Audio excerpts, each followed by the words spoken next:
আমরা বসবাস করছি আরবান হিট আইল্যান্ডে।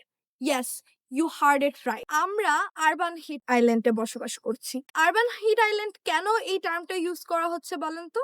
কারণ আমাদের চারপাশের সবকিছু কনক্রিট, রাস্তা কনক্রিটের, বিল্ডিং কনক্রিটের, তার পাশাপাশি আমাদের আরবান এরিয়াতে গ্রিনারি কমে যাচ্ছে ওয়াটার বডি। সো এই যে সূর্য থেকে যে তাপটা আসছে, তো সেটার সাথে সাথে রিলিজ করে ফেলতো বা রিফ্লেক্ট হতো। বাট বর্তমানে যেটা হচ্ছে, এই হিট আইল্যান্ডে যেহেতু আমরা বসবাস করছি, আরবান এরিয়া গুলাতে কনক্রিটের মধ্যে হিট গুলো অ্যাবজর্ব হচ্ছে, কিন্তু দিনের বেলা ওইটা রিফ্লেক্ট করছে না, রিফ্লেক্ট করছে রাতে। তখন এই এরিয়াটা হিট আইল্যান্ডে পরিণত হচ্ছে। একই সাথে কমে আসছে কার্বন সিকোয়েন্সেশন। এই আরবান হিট আইল্যান্ড থেকে আমরা চাইলেই বেরিয়ে আসতে পারি কিছু স্ট্র্যাটেজি ব্যবহার করে। আরবান এরিয়া গুলাতে আমরা সবুজের ছোঁয়া তখনই আনতে পারবো যখন আমরা আমাদের বিল্ডিং গুলো হবে লিড সার্টিফাইড, একই সাথে রুফটপ গার্ডেনিং, পাশাপাশি ভার্টিক্যাল গার্ডেনিং আমরা প্র্যাকটিস করব। সো আশা করি ভিডিওটা হেল্পফুল ছিল।